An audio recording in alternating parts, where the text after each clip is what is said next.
संत और उनके 4 चेले। एक बार रहता था एक ज्ञानी पर आलसी संत। वह अपने 4 चेलों के साथ रहता था। संत ज्यादातर अपना समय ध्यान में बिताते थे। हर रोज अपने चेलों को शास्त्रों के बारे में सिखाते और पढ़ाते थे। इसी ज्ञान की मदद से वह अपने चेलों को हर रोज सारे मंदिरों पर भेजते थे प्रसाद और भोजन ले आने के लिए।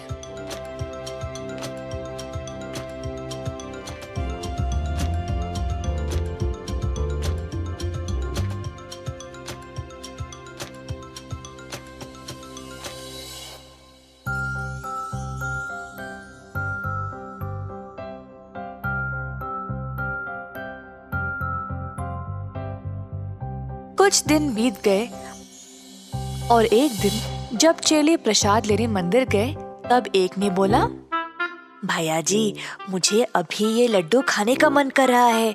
आश्रम पहुंचने तक का इंतजार नहीं होता। अरे ना ना, अगर साधु जी को पता चल गया तो वे बहुत क्रोधित हो जाएंगे।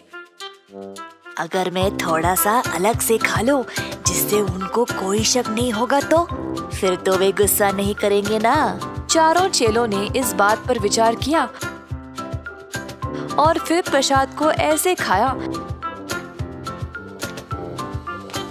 जिससे संत को कोई शक ना हो। फिर बाकी का प्रसाद ले गए आश्रम और दिया संत को।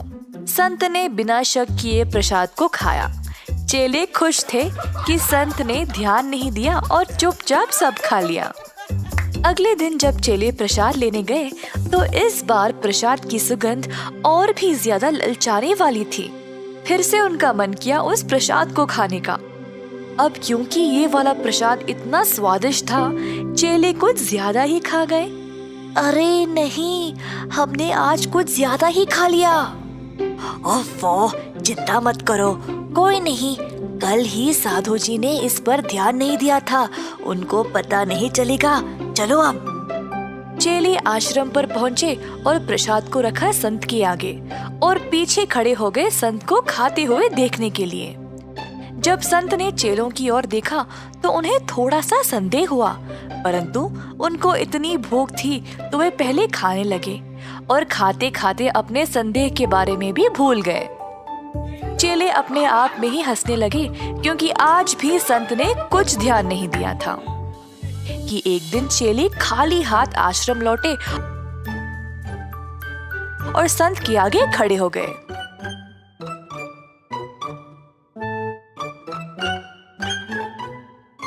हाँ, इसीलिए हमें प्रसाद नहीं मिला। संत ने अपने चेलों के चेहरों को ध्यान से जांचा और देखा कि एक के मुंह के पास खाने का छोटा सा टुकड़ा था। अच्छा, फिर तुम्हारे मुंह पे क्या लगा है? हाँ, मुझे नहीं पता, शायद कुछ कचरा लग गया होगा। संत ने दूसरे वाले की ओर देखा और बोला, अच्छा, तुम्हारा क्या है फिर? तुम्हारे उंगलियों के इर्द गिर्द मक्खियाँ क्यों घूम रही है? वो तो ये तो मुझे पता है प्रसाद कहाँ गया। कहाँ गया गुरुजी? लगता है तुम सबके मुंह और उंगलियों ने प्रसाद खाए हैं। और ये ही नहीं, वो दो पीछे जो खड़े हैं, तुम दोनों के वस्त्रों पे तो खाने के निशान भी है।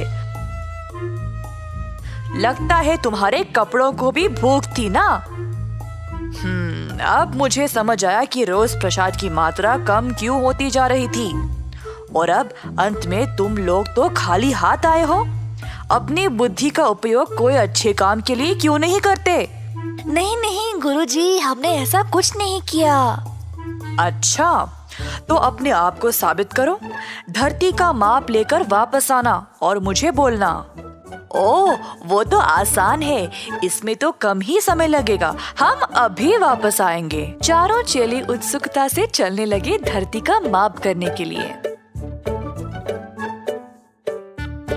भाइयों, हम वैसे जा कर रहे हैं और क्या कर रहे हैं? हम धरती का माप लेने वाले हैं। पर धरती तो यहीं पे है। अगर हमें धरती का माप लेना है तो बहुत सारी खुली जगह होनी चाहिए। चारों ने माना और खुली जगह की खोज में निकल पड़े। अंत में उनको एक खुला मैदान मिला और फिर एक चेला जमीन को अपने हथेली से मापने लगा, दूसरा वाला जमीन को एक धागे से मापने लगा और तीसरा अपने कदमों से। चारों ने अपने अपने तरीकों से जमीन को मापने की कोशिश की, परंतु जमीन कहीं पे खत्म ही नहीं हुई। अंत में सबको ये एहसास हुआ कि धरती तो गोल है और इसको मापने का कोई तरीका नहीं है। हैरान परेशान होकर अपने संत के पास वापस चले गए। उनसे सवाल करने लगे कि उन्होंने उनको ऐसी परिस्थिति में क्यों डाला। हाँ मेरे चेलो, जब मैंने तुम्हें धरती को मापने के लिए कहा, तुम लोगों ने एक पल के लिए भी नहीं सोचा कि ये कैसे किया जाए। तुम लोग सोच क्या रहे थे जब मैंने तुमसे ये पूछा? क्या ये कार्य मुमकिन भी था? तुम लोगों ने बस अंधों की तरह बात को सुना और निकल पड़े और आधा दिन रद्दी करके गुस्से से आके मुझसे ही सवाल कर रहे हो। साहस किसी काम का नहीं है अगर तुम अपना दिमाग और सही समझ का उपयोग ही नहीं करोगे। बुद्धिमान बनो, नहीं तो इसी तरह जीवन भर बेवकूफ ही रह जाओगे। इस कहानी से हम ये सीखते हैं कि लोग तो झूठे हो सकते हैं, पर उनकी करनी नहीं।